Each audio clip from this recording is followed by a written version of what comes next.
In this video, we are going to put everything together. This is for pages 12 and 13 of your homework packet.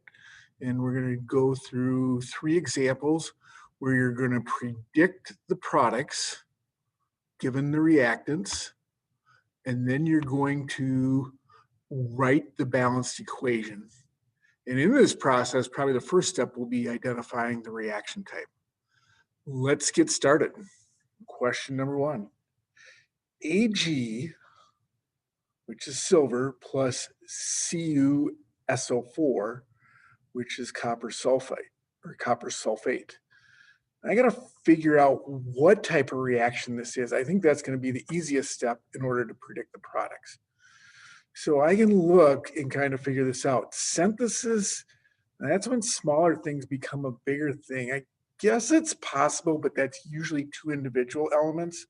So I'm thinking not. Decomposition would be one thing breaking up into more than one thing, so that's clearly not the case. Single displacement, a single element in a compound forming another single element in a compound, single element compound.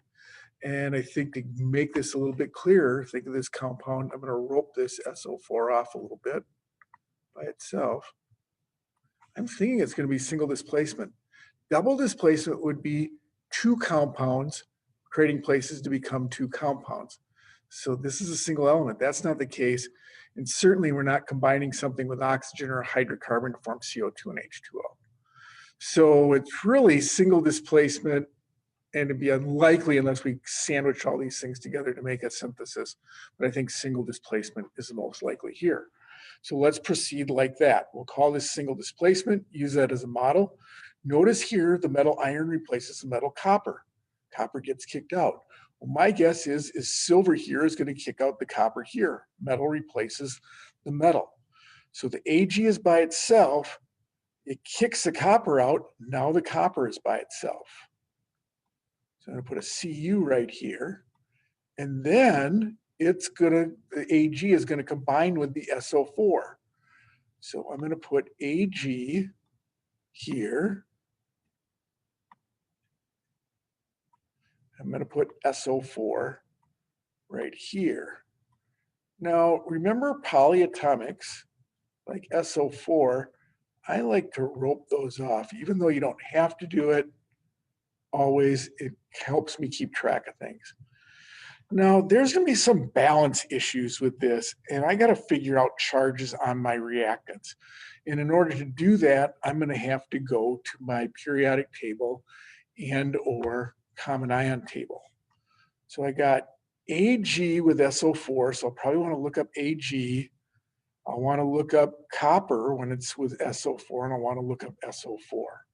So let's go to a table and look up those things. Okay, Ag is a transition metal, so that doesn't tell me what. SO4 is a polyatomic, and copper is a transition metal, so periodic table isn't going to help me much with this. Let's go to common ion chart. And I think I'm going to do the negative ions first. And I'm going to look for SO4, which is sulfate. So this whole thing, SO4, has a -2 charge. Copper can either be +1 or +2, and silver is +1. So remember those things when we come back here. All right, let's go back to our problem that we have. And let's look at this and say copper is, well, SO4 is -2. So in this case, copper has to be acting as +2 because there are one thing at -2 balances one thing at +2. And if sulfate's -2 and silver is, that's a -2, if silver is +1, what must the charge on silver be in this case? Or I'm sorry, how many silvers do I need? A 2. I didn't do a very good job of leaving myself room here. But I'm going to put a little 2 subscript down there. It's supposed to be Ag2SO4. Do a very good job of showing that. Okay, so this is the right chemical formula. This is the right chemical formula for copper sulfate. We're given that. Oh, single things really don't have a charge, but the other thing is we don't really have to do anything to balance them anyway. But is it part of Brinkelhoff? Well, Ag is not part of Brinkelhoff and neither is Cu. So they're going to stay by itself. So we have the right chemical formulas. Ag here, CuSO4, Cu here, Ag2SO4 right here. What's out of balance? It looks like the Ags. I have two Ags here. So I'm going to have to put a 2 in front right here. Now I got two Ags, one SO4, one SO4. So everything else would be a 1. You really don't have to put the ones in front. I guess I'll do that just for emphasis. And then we should have a balanced equation. So this would be the balanced equation for the single displacement. So I should probably write that in here. And let's see, I'm going to do this a little differently. Grab this and call this a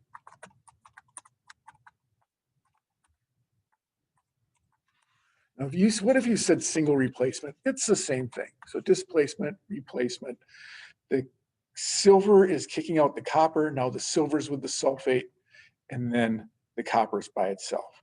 And subscripts and coefficients are just to balance the charges on this. So that is one example of a complete equation given reactants find products for a single displacement. Take a look. We're going to go to another one, clear this out, move on to this next question, which has NaI plus CaCl2. Well, synthesis as a single thing, or I'm sorry, synthesis is usually elements making up a compound. This is already compound, so I don't think it's going to be synthesis. Decomposition only has one thing to start with, so definitely not that. A single entity in a compound for single displacement. These are both compounds.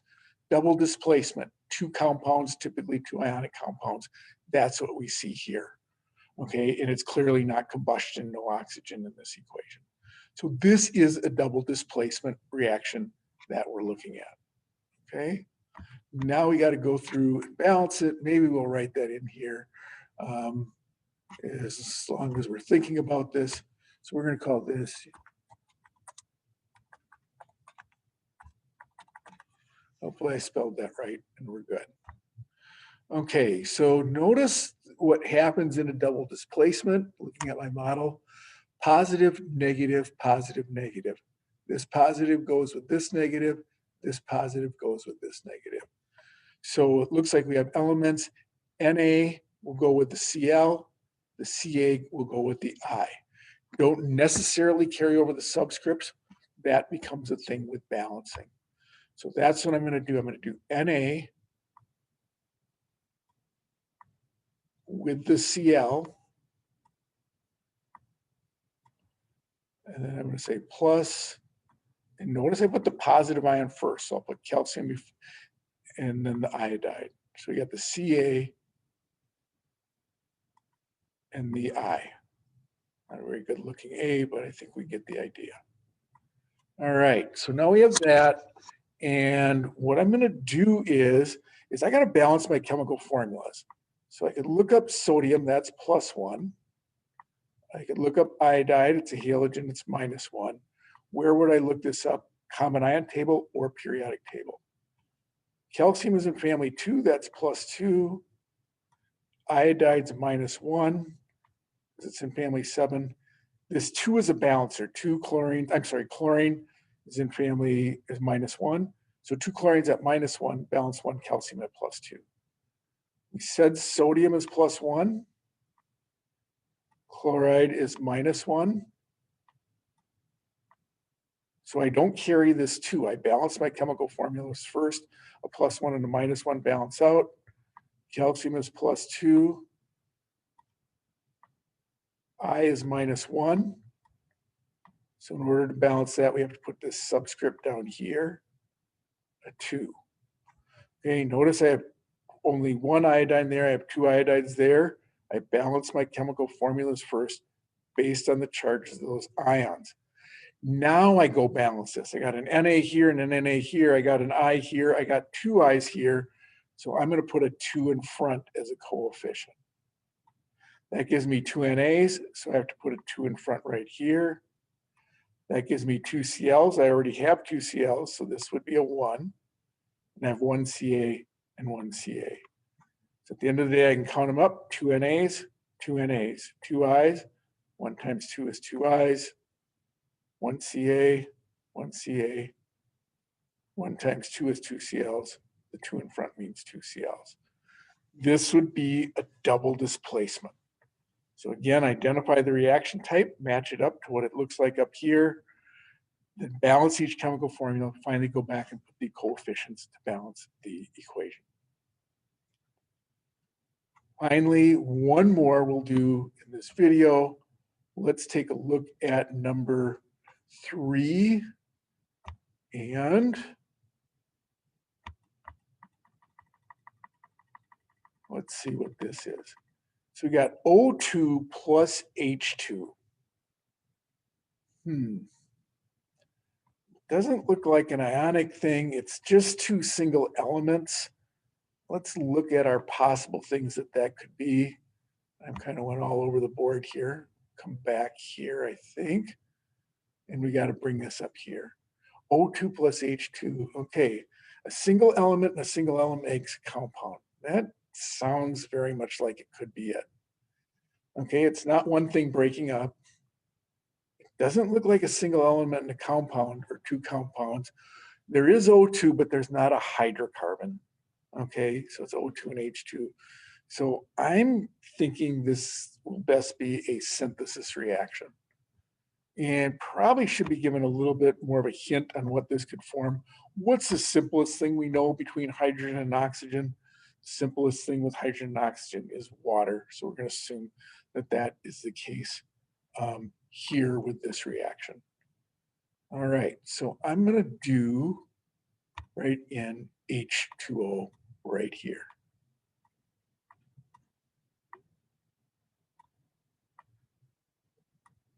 I'll put that in here. And I'm going to write the type of reaction right here. And I think we said smaller things making something bigger was synthesis.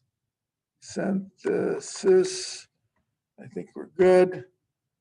And notice I have a 2 here. So, and I got a 2 for hydrogens, that's balanced. But I got a 2 for oxygens, only 1 there. So I'm going to put a 2 in front here. Well, that messes up the hydrogens. So now I'm going to have to put a 2 in front here. And I get 1 O2 plus 2 H2 forms 2 H2O. 2 hydrogens, 2 oxygens here, 2 oxygens here, 2 times 2 is 4 hydrogens here, 4 hydrogens here. This would be an example of a synthesis reaction. So these are just 3 examples. Again, a lot of these are posted, so try those, check the key to match things up. Good luck and ask questions as you need to as you work through these reactions.